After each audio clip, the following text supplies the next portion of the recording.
চট্টগ্রামে ৮৮.৮, কুমিল্লায় ১০৩.৬। আপনারা যেখানে আছেন, বিবিসি আপনার সাথেই আছে।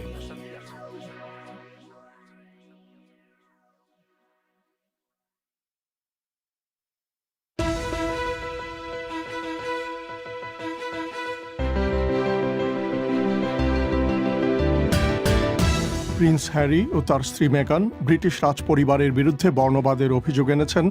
বলা হচ্ছে রানী এলিজাবেথ কিংবা তার স্বামী এ ধরনের মন্তব্য করেননি। বাংলাদেশে প্রথম করোনা ভাইরাসের রোগী শনাক্ত হওয়ার ১ বছর হলো আজ। কতটা ঘুরে দাঁড়িয়েছে স্বাস্থ্য ব্যবস্থা? আমরা সবাই জানি ডাব্লিউএইচও যে গাইডলাইন, সেই গাইডলাইনের চেয়ে আমরা অনেক পিছিয়ে আছি। আমাদের পেশেন্ট ডাক্তারের যে রিলেশন, আপনার যে রেশিওতে অনেক পিছিয়ে আছি, যার কারণে মানুষ হেনস্থা হচ্ছে, মানুষ প্রপার ট্রিটমেন্টও পাচ্ছে না। বিভিন্ন গবেষণা বলছে মহামারীর কারণে সংকটে পড়েছেন বাংলাদেশের নারীরা। আর ফোন ইনে বক্ষ ব্যাধি সংক্রান্ত প্রশ্নের জবাব দেবেন একজন স্বাস্থ্য বিশেষজ্ঞ। তবে শুরুতেই সবশেষ বিশ্ব সংবাদ।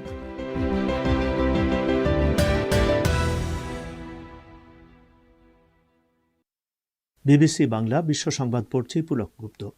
প্রিন্স হ্যারি এবং তার স্ত্রী মেগান ব্রিটিশ রাজ পরিবারের বিরুদ্ধে বর্ণবাদের যেসব অভিযোগ এনেছেন সেগুলো তদন্ত করে দেখার জন্য ব্রিটেনে প্রধান বিরোধী দল রাজ পরিবারের প্রতি আহ্বান জানিয়েছে। যুক্তরাষ্ট্রের একটি টেলিভিশনে দেয়া নাটকীয় এক সাক্ষাৎকারে ডিউক এবং ডাচেস অব সাসেক্স বলেন, তাদের প্রথম সন্তানের গায়ের রং কতটা কালো হতে পারে তা নিয়েও রাজপরিবারের একজন সদস্য উদ্বেগ প্রকাশ করেছিলেন। যিনি সাক্ষাৎকার নিয়েছেন সেই অপরা উইনফ্রি বলেছেন, সেই ব্যক্তি রানী এলিজাবেথ কিংবা তার স্বামী প্রিন্স ফিলিপ নন। সাক্ষাৎকারে মেগান বলেছেন, পরিস্থিতি এমন পর্যায়ে চলে গিয়েছিল যে তিনি আত্মহত্যার কথাও চিন্তা করেছিলেন। যুক্তরাষ্ট্রের পুলিশের হাতে নিহত এক ব্যক্তি জর্জ ফ্লয়েড নিহত হবার ঘটনার বিচারের প্রক্রিয়া শুরু হয়েছে। এই বিচারকে দেশটির ইতিহাসে অত্যন্ত তাৎপর্যপূর্ণ এক ঘটনা বলে উল্লেখ করা হচ্ছে। মিস্টার ফ্লয়েডের সমর্থকরা হেনেপিন কাউন্টির একটি অফিসের সামনে জড়ো হয়েছেন, যেখানে শ্বেতাঙ্গ পুলিশ অফিসার ডেরেক চভিনের বিচারের জন্য বিচারক মণ্ডলী নির্ধারণ করা হবে। তার মৃত্যুর প্রতিবাদে যুক্তরাষ্ট্রের বিভিন্ন শহরে সহিংসতা ছড়িয়ে পড়ে।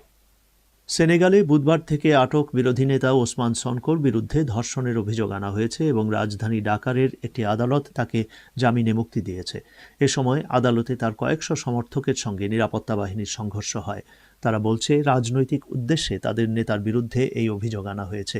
মিস্টার সনকো সেনেগালের তরুণ প্রজন্মের কাছে জনপ্রিয় একজন রাজনীতিক। আফগানিস্তানে সংবাদ মাধ্যমের উপরে নজর রাখে এমন একটি প্রতিষ্ঠান বলছে, গত ৬ মাসে নিরাপত্তা ঝুঁকির কারণে ৩০০রও বেশি নারী সাংবাদিক ও মিডিয়াকর্মী তাদের চাকরি ছেড়ে দিয়েছেন।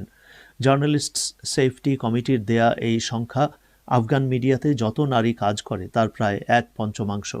সাম্প্রতিক মাসগুলোতে দেশটিতে মানবাধিকার কর্মী, সাংবাদিক এবং সরকারি কর্মকর্তাদের ওপরে হামলা বেড়ে গিয়েছে।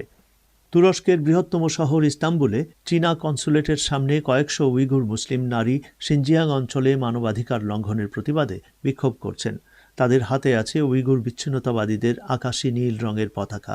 আন্তর্জাতিক নারী দিবসে আয়োজিত এই বিক্ষোভে তারা মুখে একই রঙের মাস্ক পরেছেন। বিক্ষোভকারী নারীরা সরকারি ক্যাম্পে বন্দী হাজার হাজার উইগুরকে মুক্তি দেওয়ারও দাবি জানান। সিরিয়ার কর্মকর্তারা বলছেন, প্রেসিডেন্ট বাশার আল আসাদ এবং তার স্ত্রী আসমা করোনা ভাইরাসে আক্রান্ত হয়েছেন বলে টেস্টে ধরা পড়েছে। প্রেসিডেন্টের অফিস থেকে বলা হয়, তাদের দুজনের স্বাস্থ্য ভালো আছে এবং বাড়িতে সকলের কাছ থেকে নিজেদের দূরে সরিয়ে রেখে তাদের দায়িত্ব তারা পালন করে যাবেন। সিরিয়াতে গত মাসে করোনা ভাইরাসের সংক্রমণ বেড়ে গিয়েছে। বিবিসি বাংলার পরিক্রমায় আপনাদের স্বাগত জানাচ্ছি, মিজানুর রহমান খান। বাংলাদেশে করোনা ভাইরাস মহামারীর শুরুতে ভেঙে পড়া স্বাস্থ্য ব্যবস্থাকে ঘুরে দাঁড় করানোর চেষ্টায় সরকারের পক্ষ থেকে অতিরিক্ত চিকিৎসক নিয়োগ করা সহ নানা পদক্ষেপের কথা বলা হচ্ছে। সাধারণ মানুষের অনেকেই অভিযোগ করেছেন, হাসপাতালে চিকিৎসা সেবা পেতে সমস্যা থেকে তারা এখনও মুক্তি পাননি। বিশেষজ্ঞরা বলছেন, করোনা ভাইরাস দেশটির চিকিৎসা সেবার ভঙ্গুর অবস্থাকে তুলে ধরেছে এবং পরিস্থিতি সামাল দিতে জরুরি ভিত্তিতে কিছু পদক্ষেপ নেওয়া হয়েছে। এসব কতটা টেকসই তা নিয়ে তাদের সন্দেহ আছে। ঠিক ১ বছর আগে আজকের দিনে বাংলাদেশে প্রথম করোনা ভাইরাসের রোগী শনাক্ত করা হয়েছিল। ঢাকা থেকে আরও জানাচ্ছেন কাদির কল্লোল। দেশে ১ বছর আগে করোনাভাইরাস সংক্রমণ শুরুর সময়টাতে স্বাস্থ্য খাতের দৈন্য চেহারা ফুটে উঠেছিল। ঢাকার মিরপুর এলাকা থেকে আনিসুল ইসলাম নামের একজন যুবক জানিয়েছেন, গত বছরের মার্চ মাসে তার পিতা করোনাভাইরাসে আক্রান্ত হয়ে গুরুতর অসুস্থ হয়ে পড়লে তাকে নিয়ে হাসপাতালে ঘুরেও ভর্তি করাতে পারেননি। শেষ পর্যন্ত প্রভাব খাটিয়ে একটি সরকারি হাসপাতালে ভর্তি করিয়েছিলেন, কিন্তু যথাযথ চিকিৎসা তার পিতা পায়নি বলে তার অভিযোগ রয়েছে। কর্মকর্তারা দাবি করেছেন, ১ বছরে সরকারি বেসরকারি হাসপাতালে চিকিৎসা সেবা অনেকটা স্বাভাবিক হয়ে এসেছে। এদিকে ঢাকায় একজন গৃহিণী নুসরাত ইয়াসমিন বলেছেন, তাঁর এবং পরিবারের সদস্যদের বিভিন্ন রোগে চিকিৎসার জন্য তাকে নিয়মিত হাসপাতালে যেতে হয়। হাসপাতালগুলো এখন সচল হয়েছে, কিন্তু সেবা পাওয়ার ক্ষেত্রে বছরের পর বছরের পুরনো সমস্যা থেকে রোগীদের মুক্তি মিলছে না বলে তিনি মনে করেন। সরকারি হসপিটালে এত গ্যাদারিং থাকে, প্রথমে টিকিট কেটে বিভিন্ন জায়গায় গিয়ে টিকিট কাটা লাগে, তারপর অনেক লম্বা লাইন, যেখানে আমার ৪-৫ ঘন্টা সরকারি হসপিটালে আমার ব্যয় হচ্ছে। আর প্রাইভেট হসপিটালে হচ্ছে গিয়ে ওখানে ডাক্তারের সিরিয়ালটা নিয়ে একটু ঝামেলা যেতে হয়, অনেক সময় ডাক্তাররা লেট করে আসে, সিরিয়াল মেইনটেইন করতে হয়, সিরিয়ালে সময় লাগে। ঢাকা এবং বড় কয়েকটি শহর ছাড়া দেশের বেশিরভাগ অংশেই পর্যাপ্ত চিকিৎসা ব্যবস্থা না থাকার অভিযোগ যুগ যুগ ধরে রয়েছে বলা যায়। সেখানে খোদ রাজধানীতেই সরকারি বেসরকারি হাসপাতালে চিকিৎসা সেবা ভেঙে পড়ার খবর মহামারীর শুরুতে সংবাদ মাধ্যমে প্রায় প্রতিদিনই শিরোনাম হয়েছে। ঢাকা বিশ্ববিদ্যালয়ের স্বাস্থ্য অর্থনীতি ইনস্টিটিউটের পরিচালক অধ্যাপক নাসরিন সুলতানা বলেছেন, চিকিৎসক, নার্স থেকে শুরু করে কারিগরি দিক সব ক্ষেত্রেই ঘাটতি থাকায় সাধারণ মানুষ যথাযথ সেবা এখনো পাচ্ছেন না। যেহেতু আমাদের প্রকৃত চিত্রটা আমি দেখতে পেয়েছি, তখন গভর্নমেন্ট সেটা খুব ইমার্জেন্সি ভাবে কিছু ডাক্তার নিয়োগ করেছেন, কিছু নার্স নিয়োগ করেছেন। এটারই আমরা কিছুটা করোনার সময় সামাল দেওয়া হয়েছে। আমরা সবাই জানি WHO যে গাইডলাইন, সেই গাইডলাইনের চেয়ে আমরা অনেক পিছিয়ে আছি। আমাদের পেশেন্ট ডাক্তারের যে রিলেশন, আপনার যে রেশিওতে অনেক পিছিয়ে আছি, যার কারণে নানান ধরনের প্রবলেম হচ্ছে। মানুষ হেনস্থা হচ্ছে, মানুষ প্রপার ট্রিটমেন্টও পাচ্ছে না। করোনা ভাইরাস মহামারী সামলাতে বিশেষ BCS পরীক্ষার মাধ্যমে চিকিৎসক নিয়োগ করা সহ জরুরি ভিত্তিতে বিভিন্ন ব্যবস্থা নেওয়া হয়েছিল। তখন জরুরি ভিত্তিতে প্রায় ৬,০০০ চিকিৎসক এবং ৫,০০০ নার্স ও কয়েক হাজার টেকনিশিয়ান নিয়োগের বিষয়কে সরকারের পক্ষ থেকে উদাহরণ হিসেবে তুলে ধরা হয়। তবে সরকারের এসব পদক্ষেপকে জরুরি বা অ্যাডহক পদক্ষেপ হিসেবে দেখেন বিশেষজ্ঞদের অনেকে। বেসরকারি একটি হাসপাতালের কর্ণধার ডাক্তার লেলিন চৌধুরী বলেছেন, ঘাটতিগুলো চিহ্নিত করে এখন দীর্ঘমেয়াদের পরিকল্পনা নেওয়ার সময় এসেছে। চিকিৎসা ব্যবস্থার তো অনেকগুলো অংশ, এর মধ্যে রোগী দেখা, প্যাথোলজি এবং ডায়াগনোসিস রিলেটেড ব্যাপার, ক্লিনিক্যাল এবং টেকনিশিয়ান, নার্সের যে সবগুলো যে দক্ষ জনবলের সমন্বয়ে যে টিম করতে হয়, সেই টিমের বিভিন্ন জনবলের ক্ষেত্রে আমাদের ঘাটতি রয়েছে। স্বাস্থ্য মন্ত্রণালয়ের সচিব মোহাম্মদ আব্দুল মান্নান বলেছেন, সংকট থেকে স্বাস্থ্য খাত ঘুরে দাঁড়িয়ে করোনা পরিস্থিতি মোকাবেলা করেছে। এখন সরকার গুরুত্ব দিয়ে দীর্ঘমেয়াদের পরিকল্পনা নিচ্ছে বলে তিনি উল্লেখ করেন। এই কোভিড সিচুয়েশন কিন্তু সরকারকে নানাভাবে এবং দেশের মানুষকে অনেকগুলো জায়গাতে কাজ করার জন্য চোখে আঙ্গুল দিয়ে কিন্তু দেখিয়ে দিয়েছে। এই কাজগুলো আমরা ডাক্তার একটা শর্ট BCS এর মাধ্যমে আমরা নিয়েছি, এবং এই যে কাজগুলো করতে হচ্ছে, যেগুলো আগামী 10 বছরে হতো কিনা সন্দেহ আছে, এগুলো কিন্তু আমরা করেছি এই গত 1 বছরে। আমরা বলছি যে এরপরও এটা শেষ না। আমরা অনেকগুলো জায়গাতে কাজ করতে গিয়ে আমরা দেখেছি যে এই জায়গাগুলোতে পার্মানেন্টলি করতে হবে, দীর্ঘস্থায়ী কি ব্যবস্থা করা যায়, সেদিকেও কিন্তু আমাদের অনেকগুলো পলিসি আমরা নিচ্ছি। আর মানুষ যে বিদেশে চিকিৎসার জন্য যাওয়ার যে ট্রেন্ড, এগুলোকে আমরা রিডিউস করতে চাই। আমরা খুব সিরিয়াসলি কাজ করার একটা কতগুলো স্টেপ আমরা গ্রহণ করেছি। তিনি দাবি করেছেন, এখন উপজেলা পর্যায় পর্যন্ত চিকিৎসা সেবার মান বাড়ানোর বিষয়ে তারা গুরুত্ব দিচ্ছেন, কিন্তু বিশেষজ্ঞরা বলেছেন, পরিকল্পনা কাগজে কলমে না রেখে তা বাস্তবায়নের দিকে নজর দেওয়া উচিত। এ ছিল ঢাকা থেকে পাঠানো কাদির কল্লোলের প্রতিবেদন। বাংলাদেশে করোনা ভাইরাসের মহামারীর কারণে গুরুতর সংকটে পড়েছেন নারীরা। বেশ কয়েকটি গবেষণা প্রতিবেদন বলছে, কর্মসংস্থান কমে যাওয়া, স্বাস্থ্যসেবা না পাওয়া, পারিবারিক নির্যাতন এবং ধর্ষণের হার অনেক বেড়েছে এই সময়ে। নারীদের নিয়ে যারা কাজ করছেন তারা বলছেন, নারীদের করোনাকালীন যে ক্ষতি হয়েছে, সেই ক্ষতি পুষিয়ে উঠতে নারীদের জন্য এখন পৃথক কমিশন গঠন করতে হবে। ঢাকা থেকে ফারহানা পারভিন। 2020 সালের 8ই মার্চ যেদিন আনুষ্ঠানিকভাবে বাংলাদেশে করোনা ভাইরাসে আক্রান্ত রোগীর ঘোষণা দেওয়া হয় সেদিনটি ছিল আন্তর্জাতিক নারী দিবস। করোনা সংক্রমণের এক বছর পর আজ করোনাকালে নারী নেতৃত্ব গড়বে নতুন সমতার বিশ্ব, এই প্রতিপাদ্য নিয়ে আন্তর্জাতিক নারী দিবস পালন করা হচ্ছে। তবে কয়েকটি আন্তর্জাতিক সংস্থা গত এক বছরে নারীরা কিভাবে ক্ষতিগ্রস্ত হয়েছে তার চিত্র তুলে ধরে প্রতিবেদন প্রকাশ করেছে বিভিন্ন সময়ে। নারী অধিকার কর্মীরা বলছেন, নারীরা পুরুষদের চেয়ে এই সময়টাতে জীবিকার ক্ষেত্রে সবচেয়ে বেশি ক্ষতিগ্রস্ত হয়েছে। মানবাধিকার কর্মী শিপা হাফিজা বলছিলেন, যেসব নারীরা অনানুষ্ঠানিক খাতে কাজ করতেন তাদেরই সবচেয়ে বেশি ক্ষতি হয়েছে। অধিকাংশ নারীরা ক্ষতিগ্রস্ত হয়েছেন। বিভিন্ন স্টাডিতে এসছে নারীদের যেহেতু ইনফর্মাল বিজনেস গুলা বেশি, তাদের হয়তো অনেকেরই ন্যাশনাল আইডি কার্ড নাই কিংবা একটা ঠিকানা নাই, যার ফলে যে সাহায্য সহযোগিতা রাষ্ট্রের কাছ থেকে দেয়া হচ্ছে এই সহযোগিতাগুলো কিন্তু তাদের হাতে যাচ্ছে না। এই যে নারী, এরা কিন্তু সহজে ব্যাংকে গিয়ে সাহায্য নিতে পারেন না। জাতিসংঘের ইউএনএফপিএ ও ইউএন উইমেনের জরিপে দেখা গেছে প্রাতিষ্ঠানিক খাতে 81% নারীর কাজের সুযোগ কমে গেছে।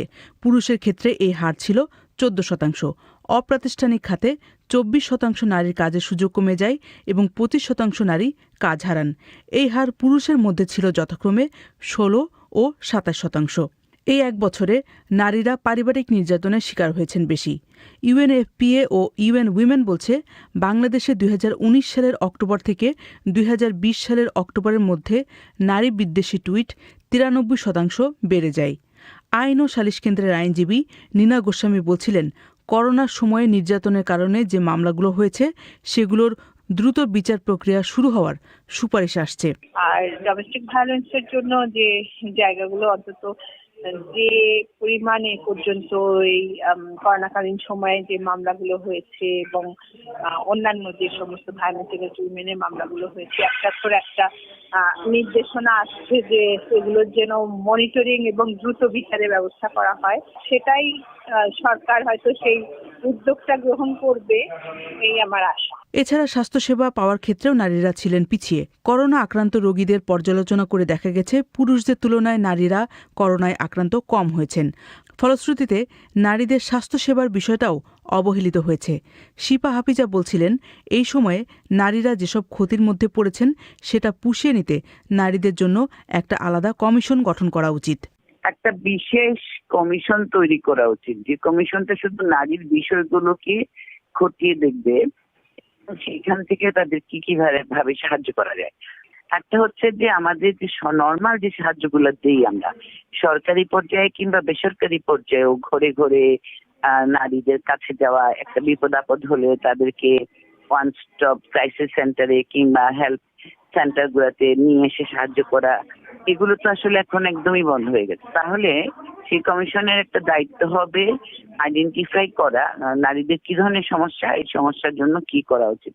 নারী অধিকার কর্মীরা বলছেন, এই কমিশন কার্যকর করার জন্য সরকারের সংশ্লিষ্ট সব সংস্থা, বিভাগ এবং মন্ত্রণালয় যদি একসাথে কাজ করে তাহলে নারীদের অবস্থার উন্নতিতে কিছুটা কাজ হবে। ফারহানা পারভিন, ঢাকা থেকে। আপনারা শুনছেন বিবিসি বাংলার পরিক্রমা। এবারে ফোন ইনের জন্য আপনাদের ঢাকায় নিয়ে যাচ্ছি। সেখান থেকে অনুষ্ঠানের এই অংশটি পরিচালনা করবেন ফারহানা পারভিন। ফারহানা। ধন্যবাদ মিজান। বিবিসি বাংলার আমাদের আজকের ফোন ইনের বিষয়বস্তু হচ্ছে করোনা ভাইরাস এবং বক্ষব্যাধি সংক্রান্ত বিভিন্ন প্রশ্নের, শ্রোতাদের বিভিন্ন প্রশ্নের উত্তর দেবেন বাংলাদেশ বক্ষব্যাধি ইনস্টিটিউট এবং হাসপাতালের সিনিয়র চিকিৎসক ডাক্তার কাজী সাইফুদ্দিন বেন্নুর। ডাক্তার কাজী সাইফুদ্দিন বেন্নুর ইতিমধ্যে আমাদের সঙ্গে স্কাইপের মাধ্যমে যোগ দিয়েছেন। আপনাকে অনেক ধন্যবাদ আমাদের ফোন ইনে যোগ দেওয়ার জন্য। আমরা চলে যাচ্ছি শ্রোতাদের কাছে। খুলনা থেকে আমাদের প্রথম শ্রোতা মারিয়া ফারজান। জি, শুনতে পাচ্ছি। আপনি আপনার প্রশ্নটি করুন। হ্যাঁ, আসলে কাশির ক্ষেত্রে আমার প্রশ্নটা ছিল যে কাশি হঠাৎ করে গরম, অতিরিক্ত গরম লাগলে কাশি হয়, আবার ঠান্ডার সময় কাশি হয়, এই মানে কখন কেন হচ্ছে এভাবে?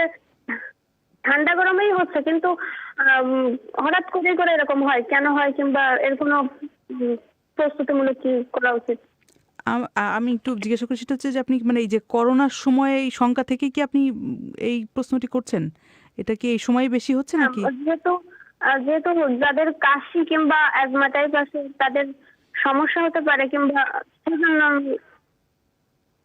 বুঝতে পারছি। আপনি অনেক ধন্যবাদ, আপনি লাইনে থাকুন। আপনাকে আমাদের বিশেষজ্ঞ ডাক্তার যিনি রয়েছেন তিনি হয়তো আরো কিছু জানতে চাইতে পারেন। মিস্টার বেন্নুর।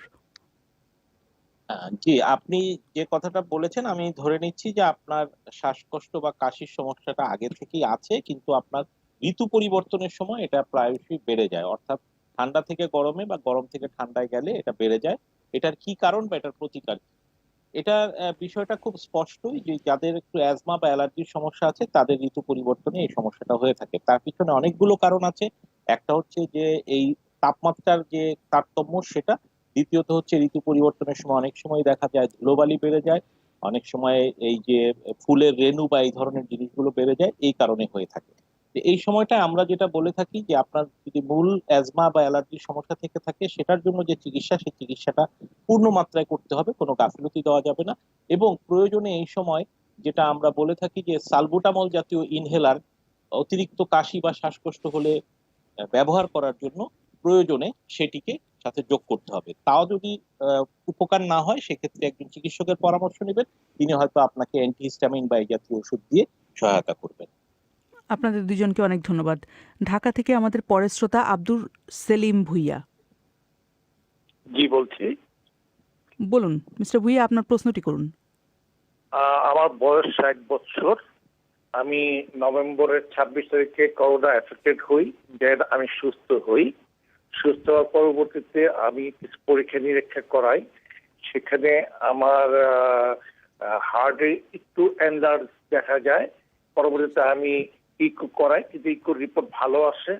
বাট আমার বিগত প্রায় 1 মাস যাবত আমার মাঝে মধ্যে পিঠের কোমরের উপর থেকে ডান দিকে প্রচন্ড পেইন হয়ে, পেইনটার উপর দিকে বুকের ডান দিকে নিচের অংশটুকু এসে পেইনটা ধরে থাকে, বেশ 3-4 মিনিট পেইনটা ধরে থাকে, তারপর আস্তে আস্তে এটা রিডিউস হয়। আমার জিজ্ঞাসা হলো এটা কি কোনো রোগ সংক্রান্ত কোনো পেইন কিনা? অনেক ধন্যবাদ আপনাকে। মিস্টার বেন্নুর। যে আপনি, আপনার কাছে একটা জিনিস জানতে চাচ্ছি যে আপনি কি সিটি স্ক্যান অর্থাৎ বুকের যে মানে চেস্টের সিটি স্ক্যান সেটা কি করানো হয়েছে আপনার করোনা পরে, করোনা থেকে মুক্ত হওয়ার পরে? জি না, কারণ জি না ডাক্তার, কারণ হলো আচ্ছা। আমার কোনো শ্বাসকষ্ট হয়নি করোনাকালীন। আমি মোটামুটি ওই দিক থেকে বেশ ভালো ছিলাম। আচ্ছা, ঠিক আছে। এক্ষেত্রে যেটা বুঝতে পারছি একটা হচ্ছে যে আপনার আপনার হার্টটা একটু এনলার্জ পাওয়া গেছে। এখন একটা হতে পারে যে এটা করোনার আগেও হয়তো আপনার যেহেতু 60 বছর বয়স, আগেও হয়তো এটা একটু এনলার্জির দিকে গিয়ে থাকতে পারে, অথবা আরেকটা হয়ে থাকে যে করোনার পরবর্তীতে আমরা কার্ডিওমায়োপ্যাথি বা এই ধরনের হার্টের একটু ফুলে যাওয়ার একটা লক্ষণ আমরা অনেক ক্ষেত্রে পেয়ে থাকি। সেক্ষেত্রে একজন কার্ডিওলজিস্টের পরামর্শ আপনাকে অবশ্যই নিতে হবে। আর যে ব্যথাটার কথা বলছেন, যদিও আপনি বলছেন আপনার শ্বাসকষ্ট বা ওইদিকে আপনার অতটা সমস্যা ছিল না, তারপরে আমার আমার পরামর্শ হবে যে আপনি একটি এইচআরসিটি, হাই রেজলিউশন সিটি স্ক্যান করবেন। কারণ অনেক ক্ষেত্রেই দেখা যাচ্ছে যে পোস্ট করোনা এফেক্টটা লাংসে হচ্ছে, ফাইব্রোসিস ধরনের একটা সমস্যা হচ্ছে, যার ফলে এই ধরনের শ্বাসকষ্ট বা এই যে ব্যথা, এই ধরনের চাপ এগুলো হচ্ছে। এটি এটি দেখাটা খুবই জরুরি এবং সেই অনুসারে আপনার চিকিৎসাটা করার প্রয়োজন হবে। ধন্যবাদ মিস্টার ভুইয়া এবং মিস্টার বেন্নুর। আমাদের পরের শ্রোতা দীপা দেবনাথ খুলনা থেকে। হ্যালো, শুনতে পাচ্ছি আপনাকে। দীপা দেবনাথ, আপনি কথা বলুন। হ্যাঁ, আমার প্রশ্নটা ছিল যাদের অস্বাভাবিক হৃদস্পন্দন বা অ্যারিথমিয়া বা হার্ট দুর্বল, এদের ক্ষেত্রে করোনা আক্রান্ত হওয়ার ঝুঁকিটা কতটুকু, বা এই অ্যারিথমিয়া রোগীদের জন্য কি কি প্রতিরোধমূলক ব্যবস্থা আগে থেকে গ্রহণ করা যায় যাতে করোনাতে আক্রান্ত না হয়? মিস্টার বেন্নুর, আপনি বুঝতে পেরেছেন নিশ্চয়ই? হ্যাঁ, আমি বুঝতে পেরেছি। তবে প্রথম কথা হচ্ছে আমি আসলে হৃদরোগ বিশেষজ্ঞ না, আমি বক্ষব্যাধি বিশেষজ্ঞ। তবুও আপনাকে যেটুকু পরামর্শ আমি দিতে পারি যে প্রথমত হচ্ছে যে যাদের অ্যারিথমিয়া আছে বা অস্বাভাবিক হৃদস্পন্দন আছে তাদের করোনা আক্রান্ত হওয়ার যে অন্যদের তুলনায় একটা বেশি ঝুঁকি বা কম ঝুঁকি তা নয়, তবে তারা করোনা আক্রান্ত হলে অন্যদের তুলনায় তাদের সমস্যাটা বেড়ে যেতে পারে। তো এই ক্ষেত্রে তাদেরকে বিশেষভাবে সাবধান থাকতে হবে, কোনো অবস্থাতেই যেন তাদের করোনাটা আক্রান্ত না হয়, অন্যদের তুলনায় আরো বেশি সাবধানতা গ্রহণ করতে হবে। এবং যদি হয়েই যায় বা কোনো সমস্যা দেখা দেয় তবে অবশ্যই একজন হৃদরোগ বিশেষজ্ঞ পরামর্শ নিতে হবে। আমাদের পরের শ্রোতা তামান্না সুরাইয়া ঢাকা থেকে। জি জি শুনতে পাচ্ছি। বলুন আপনি আপনার প্রশ্নটি করুন। স্যারের কাছে আমার 3টে প্রশ্ন। প্রথম প্রশ্ন হচ্ছে দ্বিতীয় ডোজ যদি আমি না নিতে পারি তো প্রথম ডোজ দ্বারা আমি কতটুকু সুরক্ষিত করোনা ভ্যাকসিনে। তারপরে প্রশ্ন হচ্ছে যে আমার বাম পাশে যদি ব্যথা হয় হার্টে, তাহলে কি আমার বাম হাতও ব্যথা হতে পারে, পুরো বাম সাইড? আর তারপরে এক প্রশ্ন হচ্ছে যে আমার গ্যাসের ব্যথা কি বুকের ডাইন পাশের বাম পাশে দুনো পাশে হতে পারে? এই প্রশ্ন 3টা। ধন্যবাদ। ওনার 3টা প্রশ্ন, আপনি প্রথমটি দিয়ে শুরু করুন। হ্যাঁ, প্রথম যেটি আপনি বলেছেন যে আপনি যদি দ্বিতীয় ডোজ না নেন প্রথম ডোজে কতটুকু হতে পারে, আসলে এগুলোর যে ট্রায়াল গুলো হয়েছে সেখানে দেখা গেছে যে আমাদের দেশে যে টিকাটা এসছে তাতে প্রথম ডোজে সর্বোচ্চ 60 থেকে 65% মতো প্রতিরোধ ব্যবস্থা হতে পারে। দ্বিতীয় ডোজ দিলে সেটা 80 বা 90% পর্যন্ত চলে যেতে পারে। আর আপনার তৃতীয় প্রশ্ন যেটা বলেছেন গ্যাসের ব্যথা আপনি ডানে বা বামে কোন দিকে অনুভব করবেন, আসলে গ্যাসের জন্য যে চাপ হয় এটা ব্যথা ঠিক নয়, চাপ অনুভব হয় সেটা সাধারণত বাম দিকে, যেহেতু আমাদের পাকস্থলী ওখানে ওই দিকটাতে বেশি হয়, তবে এটা বুকের যে কোনো দিকেই হতে পারে, পুরো বুকে হতে পারে বা এমনকি ডান দিকেও, শুধু ডান দিকেও হতে পারে। আর মধ্যে যে প্রশ্নটা আপনি করেছেন সেটা আমি বুঝতে পারিনি, এটা আপনি আরেকবার আমাকে করেন। জি, বাম পাশে যদি হার্টের যদি ব্যথা হয় বাম পাশে, সেক্ষেত্রে আমার বাম হাতও কি ব্যথা হবে? বাম পাশে পুরাটাই ব্যথা হবে হাত সহ? হ্যাঁ, এটা জি, আর হার্টের ব্যথা বলতে যেটা আমরা বুঝি ইসকেমিয়া, অর্থাৎ হার্টের রক্তনালী শুকিয়ে যাওয়ার জন্য যে ব্যথাগুলো হয় সেটা অনেক সময়ই বাম দিকের ঘাড় এবং হাতে এটা চলে যেতে পারে। এবং বাম দিকের ঘাড় বা হাতে ব্যথা হলে অবশ্যই মাথায় রাখতে হবে যে আপনার হৃদরোগের কোনো সম্ভাবনা আছে কিনা, সেটা পরীক্ষা করে দেখতে হবে। ধন্যবাদ আপনাকে। আমাদের পরের শ্রোতা বন্দনা রয় খুলনা থেকে।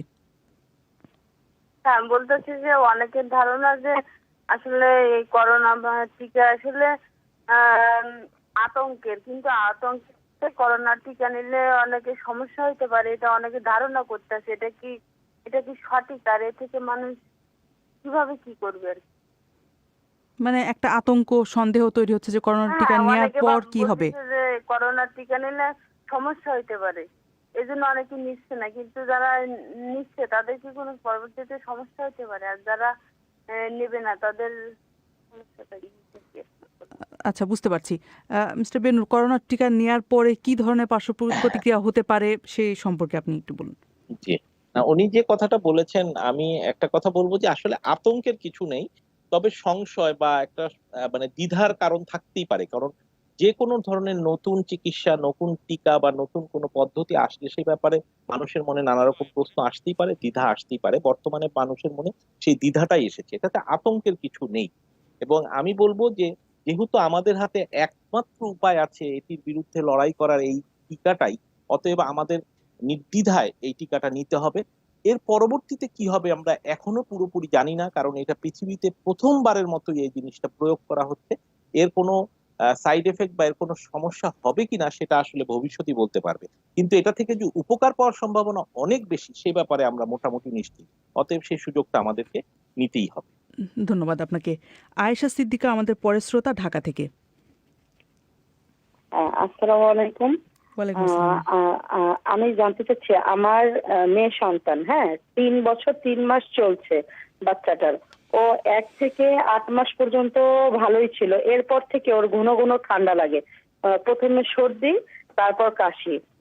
কাশিটা তীব্র হয়ে যায়। তো আমি ফেনাট বা অ্যামব্রোক সিরাপ এই টাইপের খাওয়াই, সিরাপ গুলো। তো সারে না, অনেক সময় সারে না। তীব্র হয়ে যায়, তখন আবার ডাক্তারের কাছে গেলে অ্যান্টিবায়োটিক দিয়ে দিলে, অ্যান্টিবায়োটিক খেতে গেলে তখন সারে। এটা আমার একটা প্রশ্ন। আর আরেকটি প্রশ্ন হচ্ছে, আমার বয়স হচ্ছে 27। আমারও ঘন ঘন মানে কাশি লাগে। সর্দিটার চাইতে কাশিটা বেশি লাগে। তো এখন আমার একটু অ্যালার্জি আছে। তো আমি কখনো সেভাবে ডাক্তার দেখাই নাই। আমি ফিনাডিন বা মন্টেয়ার 10 এই টাইপের কিছু খাইছি, খেয়ে আর কি ছিল। তো এবার কিছুদিন মানে 1.5 মাস আগে আমার তীব্র হয়ে গেছিল। তো আমি ডাক্তার দেখাইছিলাম। ডাক্তার দেখানোর পর আমাকে কর্টান, তারপর সেবিক্লাভ, তারপরে মন্টিভা, ইভাটিন, তারপর আমাকে 2টা ইনহেলারও দিচ্ছে, ফ্লুমিটল, তারপর অ্যাজমাসল ইত্যাদি দিচ্ছে। আর ডাক্তারটা তখন আমাকে বলল যে আপনার একটু অ্যাজমা আছে, হ্যাঁ অ্যাজমা আছে, এই জন্য আপনার বারবার ঠান্ডাটা লাগে। তো এখন আমি তো কোনো অ্যাজমার পরীক্ষা করাই নাই, তো আমি কি সত্যি কি অ্যাজমার বহন করছি? আর আরেকটা কথা, অ্যাজমা কি কোনো ছোঁয়াচে রোগ? অনেক ধন্যবাদ। তিনটা বিষয় এখানে আছে। মিস্টার বেনুর ওনার মেয়ের প্রসঙ্গটি দিয়ে উনি শুরু করেছিলেন। জি, আমরা শুরু করছি। প্রথমে আপনি যে ছোট শিশুটির কথা আপনি বলেছেন, এই ধরনের ছোট বাচ্চাদের ক্ষেত্রে সাধারণত এই ধরনের কাশি বা এই ধরনের বুকের সমস্যা যেটা হয়, এটা ভাইরাল ইনফেকশন থেকে হয়, যেটাকে ব্রঙ্কিওলাইটিস বলা হয়ে থাকে। এবং অনেক ক্ষেত্রে এটিকে ভুল ডায়াগনোসিস করা হয়, এটিকে অ্যাজমা বলা হয়, এটিকে নিউমোনিয়া মনে করে অ্যান্টিবায়োটিক দেওয়া হয়। আমার মনে হচ্ছে আপনার শিশুর আসলে নিউমোনিয়া অর্থাৎ ব্যাকটেরিয়াল কোনো ইনফেকশন কিংবা অ্যাজমা এই ধরনের হয়নি। শিশুটা ব্রঙ্কিওলাইটিস অর্থাৎ সাধারণ ভাইরাস দিয়ে আক্রমণ ঘন ঘন হচ্ছে।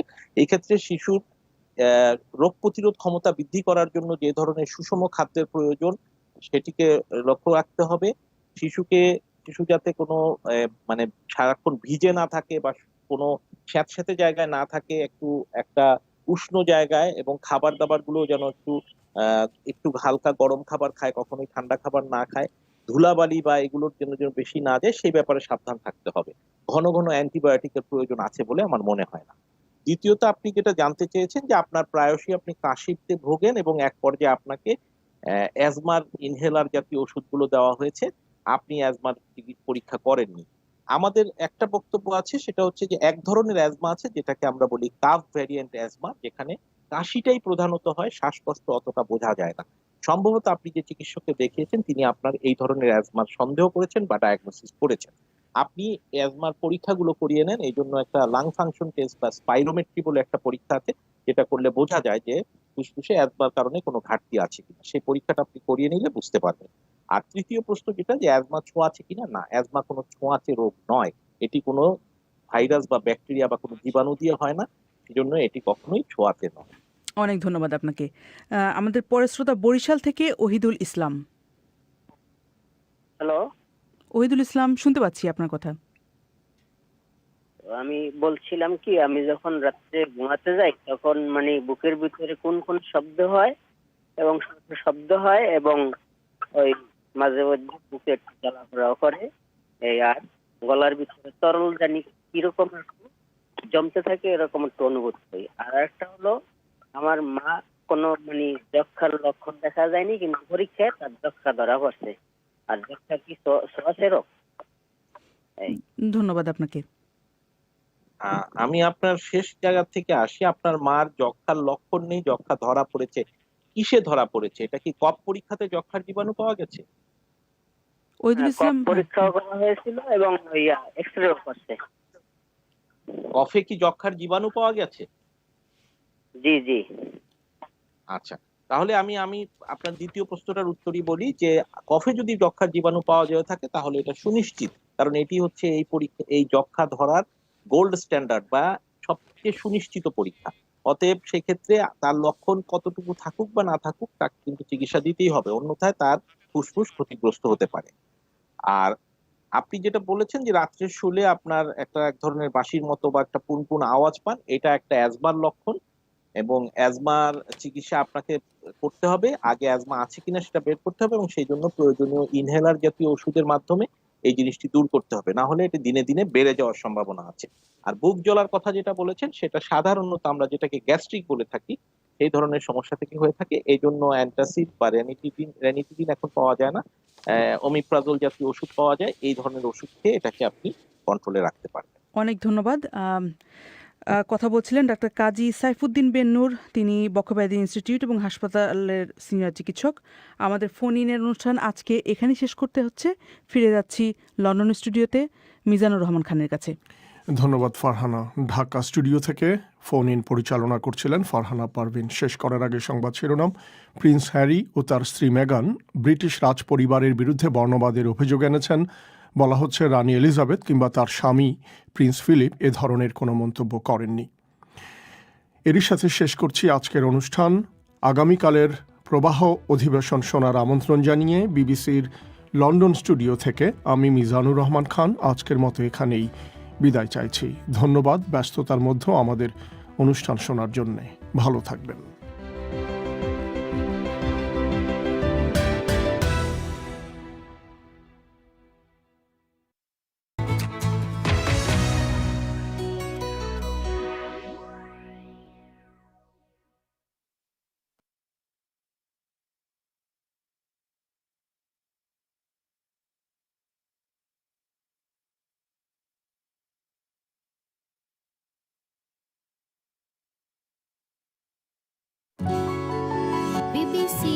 This is the BBC. There are no programmes on this channel at present.